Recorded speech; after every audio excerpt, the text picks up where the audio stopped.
Oke, ini udah mulai ya. Bismillahirrahmanirrahim. Assalamualaikum warahmatullahi wabarakatuh. Waalaikumsalam warahmatullahi wabarakatuh. Waalaikumsalam warahmatullahi wabarakatuh. Perkenalkan, kami dari kelompok 6.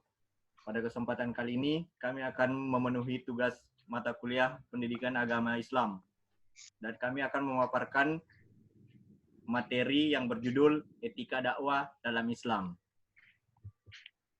Sebelum melangkah ke materi, izinkan memperkenalkan diri. Saya Muhammad Alif Jamil Pratama, NRT 2019-1731-101.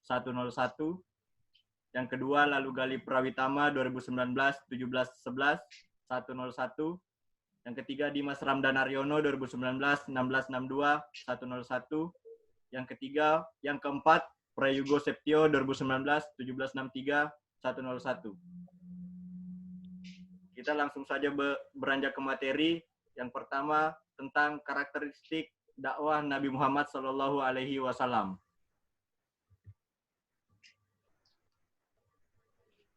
Ya, yang pertama adalah karakteristik dakwah yang dimulai dari poin nomor 1, al-inzar, yaitu memberi peringatan. Al-inzar adalah penyampaian dakwah di mana isinya berupa peringatan terhadap manusia tentang adanya kehidupan akhirat dengan segala konsekuensinya. Al-inzar ini sering dibarengi dengan ancaman hukuman bagi orang-orang yang tidak mengindahkan perintah Allah dan Rasul-Nya. Al-Quran banyak menyebut Nabi Muhammad SAW, begitu pula nabi-nabi sebelumnya, yang berarti orang memberi peringatan. Al-Quran juga menyebutkan mereka sebagai basyir atau mubasyir, yaitu orang yang memberikan kabar gembira. Namun apabila dihitung jumlah kedua sebutan itu, maka sebutan nazir atau munzir ternyata jauh lebih banyak daripada sebutan basyir atau mubasyir. Dalam hal ini, sesungguhnya bukan hanya kebetulan saja, tetapi ada isyarat-isyarat di balik itu, antara lain, 1, bahwa dakwah yang dilakukan oleh Nabi Muhammad dan para nabi sebelumnya lebih banyak bercorak inzor daripada tafsir. 2, tipologi orang-orang yang perlu mendapatkan inzor lebih banyak daripada tipologi orang-orang yang layak mendapatkan tafsir. 3, pendekatan dakwah dengan corak inzor ini ditempuh karena pada dasarnya manusia itu sudah memiliki keimanan dasar, di mana secara fitrah ia mengakui adanya pencipta alam raya ini. Namun demikian, sekedar pengakuan saja belum cukup untuk membuat manusia menjadi taat kepada Allah. Sebab yang diperintahkan Allah adalah ketaatan mutlak manusia kepadanya. Untuk itulah diperlukan adanya peringatan atau inzor kepada manusia secara terus-menerus, agar manusia membuktikan loyalitasnya kepada Allah. Al-inzor dalam dakwah ini umumnya ditunjukkan kepada orang-orang kafir atau orang-orang muslim yang masih suka berbuat maksiat. Tujuannya adalah untuk menakutkan manusia tentang kemurkaan Allah serta tentang azab pada hari kiamat. Penyebutan ancaman ini dimaksudkan agar manusia meninggalkan segala bentuk maksiat dan dosa. Ancaman ini dapat disampaikan dengan dua cara. Pertama, menyebutkan azab Allah bagi pelaku maksiat. Kedua, menyebutkan azab Allah sebagai satu-satunya balasan atas segala dosa. Lalu poin yang kedua adalah al-tafsir. Al-tafsir adalah penyampaian dakwah yang berisi kabar-kabar yang mengembirakan bagi orang-orang yang mengikuti dakwah. Dalam Al-Quran banyak terdapat ayat-ayatnya yang iramanya bernadakan seruan kepada kebaikan, disertai dengan kabar mengembirakan, menyeru untuk berbuat kebaikan dan melaksanakan ketaatan serta beristiqomah di atas perintah Allah adalah amal solih yang sangat ditekankan dalam Al-Quran dan As-Sunnah. Semua itu didahului dengan berbagai janji dan kabar gembira yang banyak, baik di dunia maupun di akhirat. Oleh karena itu, wajib bagi setiap dai untuk mendahulukan bisyarah atau targib sebelum memberikan ancaman atau peringatan. Contohnya adalah mengajak seseorang untuk beriman kepada Allah. Al-Quran mengajak manusia untuk beriman dengan memberikan iming-iming kepada mereka berupa balasan pahala yang besar yang ditunggu-tunggu.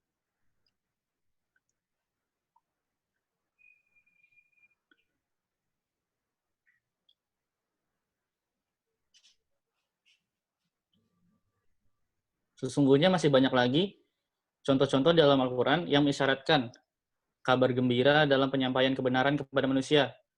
Untuk itu, maka para dai hendaknya dalam berdakwahnya menyampaikan kabar gembira dahulu sebelum memberikan kabar menakutkan.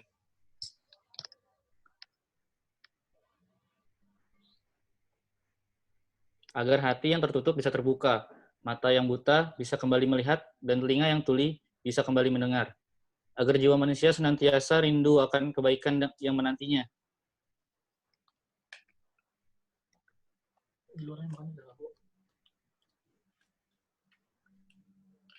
Kalau sudah demikian, ia akan bergegas untuk berbuat baik, yaitu ketika merasakan rahmat Allah atas dirinya. Memberi kabar gembira dalam berdakwah ini dimaksudkan untuk mengajak manusia agar taat kepada Allah Subhanahu wa Ta'ala, sehingga mereka memperoleh keberuntungan di dunia dan di akhirat.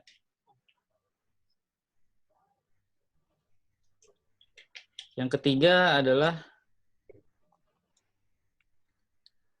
kasih sayang dan lemah lembut atau al-rifwa al-alin. Di antara karakteristik dakwah Nabi, beliau dalam menjalankan dakwah bersikap kasih sayang dan lemah lembut. Sikap ini beliau lakukan terutama apabila beliau menghadapi orang-orang yang tingkat budayanya masih rendah. Misalnya ketika ada seorang badui yang kencing di masjid. Para sahabat bermaksud mengusirnya, tetapi Nabi justru membiarkannya sampai ia selesai buang air. Sesudah itu, beliau menyuruh para sahabat untuk mengambil air dan menyiram pada tempat yang dikencingi badui tadi. Kemudian Nabi bersabda, kalian diutus untuk mempermudah, bukan untuk mempersulit. Hadis riwayat Bukhari. Membiarkan orang mengencingi lantai masjid yang biasa dipakai untuk sholat, tampaknya memang sulit dipahami oleh para sahabat pada saat itu. Tapi begitulah sikap Nabi, menghadapi orang yang tingkat budayanya masih rendah. Sementara sebagian ulama menganalisis, seandainya Nabi tidak membiarkan orang badui tadi merampungkan kencingnya, niscaya ia akan lari karena diusir para sahabat. Dan ini akan berakibat air kencingnya terpencar kemana-mana, sehingga lebih mengotori masjid. Atau akan segan menahan kencingnya, dan ini akan tentu membahayakan kesehatannya. Namun bagaimanapun, seandainya pengusiran itu terjadi, maka secara psikologis orang badui pedesaan yang tepatnya bernama Zulkhuwaisirah al-Yamani itu akan merasa terpukul mentalnya sehingga ia menjadi antipati dengan Nabi berikut seluruh ajarannya. Sebab boleh jadi ia tidak tahu apabila lantai masjid yang pada waktu itu masih berupa tanah tidak boleh dikencingi. Kasus tersebut merupakan salah satu contoh dari sikap-sikap Nabi yang lemah lembut dalam berdakwah dan menghadapi objek dakwahnya. Sebagai salah satu karakter dakwah Islam, sikap kasih sayang dan lemah lembut, baik dalam perlakuan maupun tutur kata, tidak hanya dilakukan oleh Nabi Muhammad, tetapi juga menjadi perilaku nabi-nabi sebelumnya.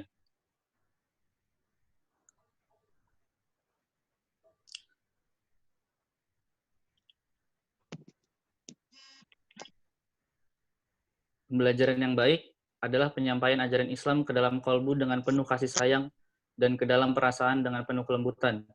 Tidak berupa larangan terhadap sesuatu yang tidak harus dilarang. Tidak menjelek-jelekan atau membongkar kesalahan. Sebab kelemah lembutan dalam memberikan nasihat seringkali dapat meluluhkan hati yang keras dan menjinakkan kalbu yang liar.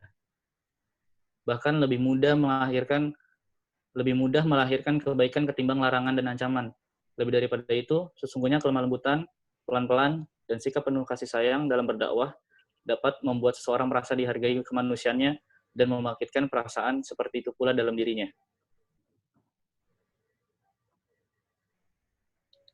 Selanjutnya, materinya akan disampaikan oleh Prayugo Septio. Baiklah.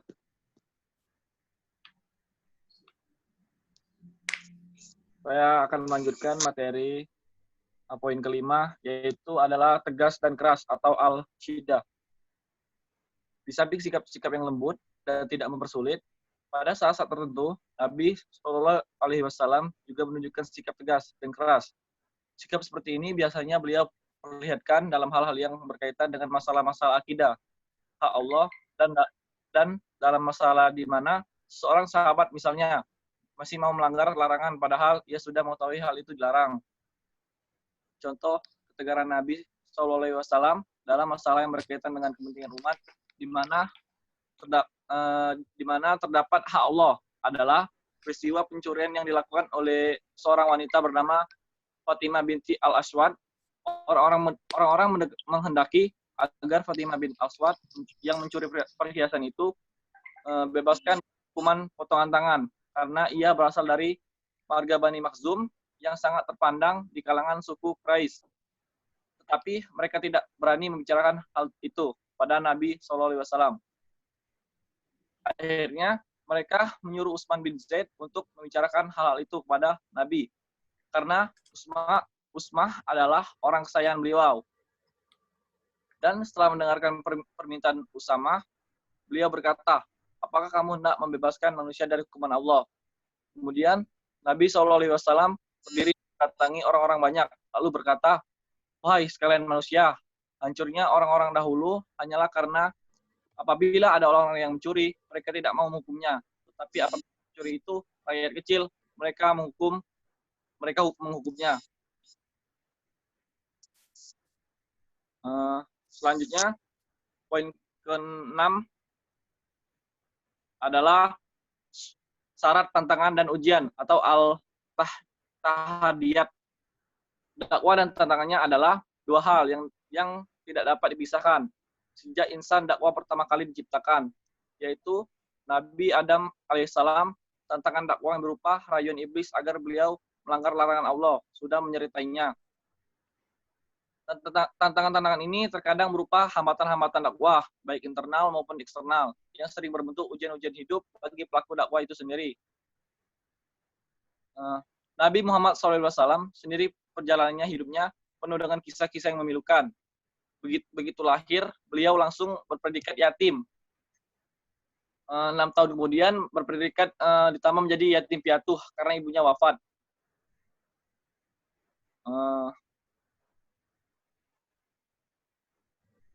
Selanjutnya, yang ketujuh adalah ofensif dan aktif atau hujuni wa afali. Dari segi kebahasan, kata dakwah adalah bentuk ketiga dari da'ah. Lengkapnya da'ah, yad'u. Dakwah. Dalam Al-Quran, kata dakwah dan kata-kata terbentuk dari kata-kata dakwah disebutkan tidak kurang dari 213 kali. Semua artinya berkisar pada 3 kategori, yaitu menyembah, berdoa, meminta, memohon, mengajak, mengundang, memanggil, dan menyeru. Sebenarnya kategori pertama dapat digabungkan ke dalam kategori kedua, karena pengertian menyembah itu pada dasarnya juga berupa doa, permintaan, dan permohonan. Namun ada satu hal yang perlu dicatat, bahwa ketiga kategori itu memiliki persamaan, yaitu masing-masing pekerjaan itu melibatkan pihak lain sebagai objek, sementara arti yang paling cocok dengan pengertian dakwah yang dibahas dalam buku ini adalah kategori arti yang ketiga, yaitu mengajak, mengundang, memanggil, dan menyeru.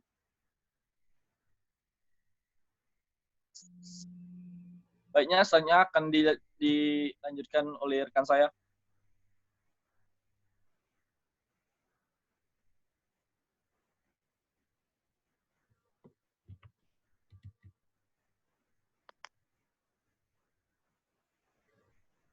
Lanjut. Pendekatan dakwah Nabi Muhammad SAW.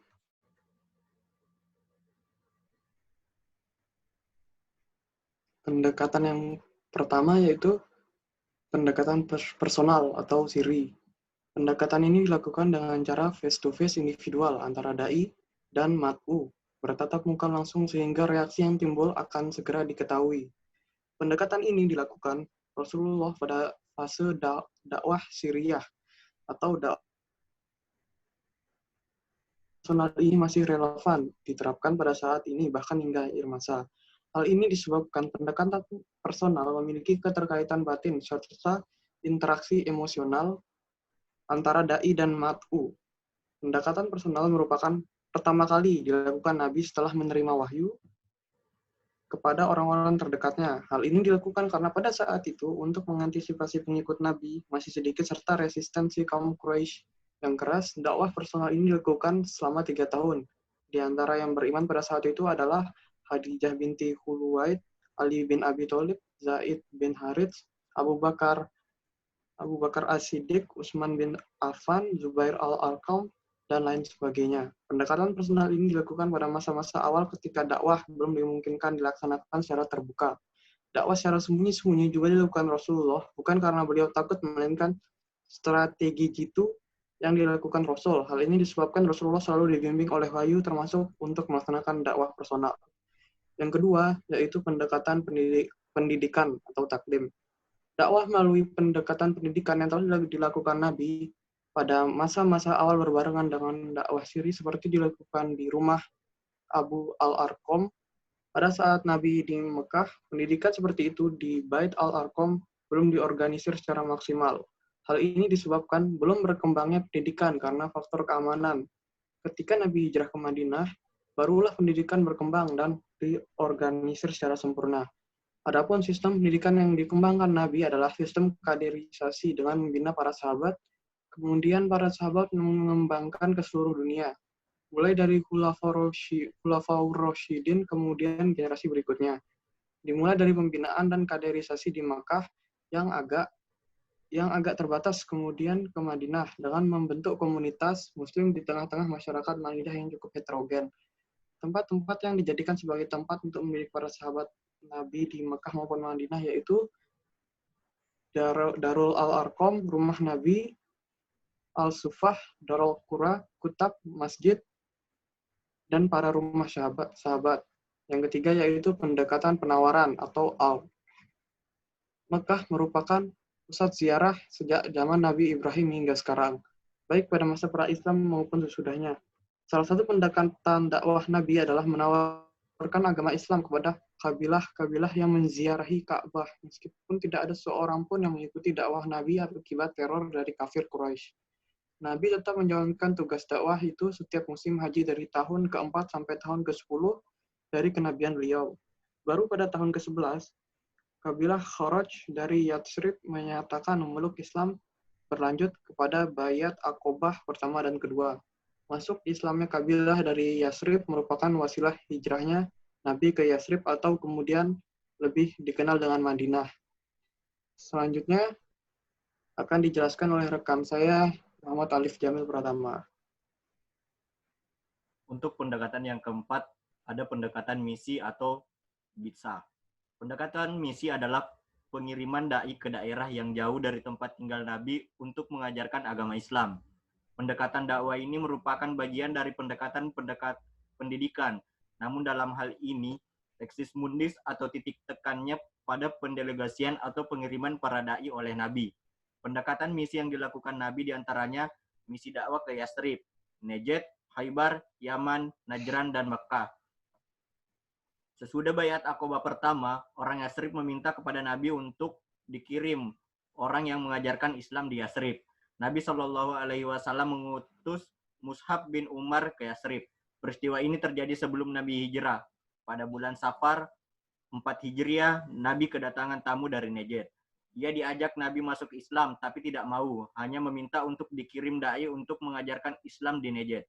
Nabi mengirimkan 70 orang sahabat ahli Al-Quran ke Najd dipimpin oleh Munzir bin Amr. Misi dakwah ke Khaybar yang dihuni orang Yahudi bersamaan dengan perang Khaybar yang diawali oleh pengkhianatan orang Yahudi terhadap Nabi. Sahabat yang ditugasi oleh Nabi untuk mengislamkan Khaybar dipimpin Ali bin Abi Thalib. Sahabat Nabi yang ditugaskan berdakwah ke Yaman diantaranya Abu Musa al-Asy'ari, Mu'az bin Jabal, Ali bin Abi Thalib, Khalid bin Walid, dan Al-Barra bin Azib. Pada tahun 10 Hijriah, Khalid bin Walid ditugaskan Nabi ke Najran, tepatnya kabilah Bani Al-Harts.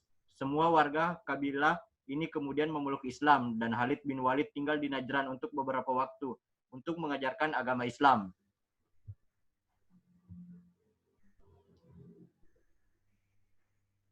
Sebelum Fathul Makkah 8 Hijriah, maka dikuasai oleh orang kafir Quraisy. Ketika Nabi kembali ke Madinah setelah pembebasan Mekah, Nabi mengutus Mu'adz bin Jabal untuk mengajarkan Al-Quran pada orang Mekah dan mengangkat Attab bin Usaid sebagai wali kota Mekah. Yang kelima adalah pendekatan korespondensi atau mukatabah. Pendekatan korespondensi merupakan salah satu dakwah yang dilakukan Nabi Muhammad SAW. Dakwah melalui korespondensi ini dilakukan Nabi Muhammad SAW pada tahun ke-7 Hijriah terhadap bangsa-bangsa non-Arab. Sebelumnya selama 16 tahun Nabi Muhammad SAW berdakwah hanya kepada masyarakat Arab, tepatnya 10 tahun di Mekah dan 6 tahun di Madinah. Fakta ini menunjukkan bahwa Islam adalah agama universal. Menurut surat Ad-Da'wah, Islam disebarkan Nabi ke Eropa atau Romawi, Persia, dan Afrika atau Abyssinia. Nabi Muhammad bin As'ad menulis kitab Al-Tabaqat Al-Kubra untuk menulis satu persatu surat Nabi Muhammad SAW dengan senadanya. Surat-surat tersebut berjumlah 105 buah. Surat dakwah Nabi secara garis besar berisi surat-surat yang berisi seruan untuk masuk Islam. Yang kedua, surat-surat yang berisi aturan ajaran Islam seperti zakat dan sebagainya. Yang ketiga, surat-surat yang berisi kewajiban non-muslim seperti jizyah. Sebagai surat dakwah, Rasulullah selalu mengawalinya dengan basmalah. Di samping itu, surat dakwah juga merupakan surat resmi kepala negara karena setiap surat dicap dengan stempel berbahan perak dengan tulisan Nabi Muhammad Rasulullah. Dengan demikian, surat-surat yang dikirimkan Nabi Muhammad SAW mengemban amanat profetik dan politik. Dan yang terakhir yaitu pendekatan diskusi atau mujadalah. Pendekatan mujadalah mengandung arti logis. Mujadalah bukanlah pembicaraan yang monolog dan monoton. Di dalam Al-Quran, kata mujadalah diulangi 29 kali. Diskusi atau mujadalah juga merupakan pendekatan dakwah yang persuasif. Mengingat tak setiap ma'du begitu saja menerima ajakan dakwah, tetapi perlu adu argumen untuk meyakinkan kebenaran ajaran Islam. Dakwah pendekatan diskusi ini menuntut dai untuk profesional dan mampu mengaplikasikan ilmu logika serta menguasai pengetahuan yang mendalam terutama topik yang didiskusikan. Sekian penjelasan dari kelompok kami tentang etika dakwah dalam Islam. Dari presentasi kali ini, kami dapat menarik kesimpulan bahwa bahwa dakwah yang dilaksanakan oleh Nabi Muhammad SAW adalah dakwah yang memiliki berbagai karakteristik dan pendekatan tertentu. Karakteristik dan pendekatan tersebut tentu saja berbeda dengan dakwahnya dengan para nabi yang lainnya. Dan dengan karakteristik dan pendekatan tersebut, maka Nabi Muhammad SAW mampu mencapai hasil dakwah yang gemilang, bukan saja pada zamannya, tetapi juga sampai saat sekarang. Sekian dari kami, kurangnya mohon dimaafkan. Wassalamualaikum warahmatullahi wabarakatuh.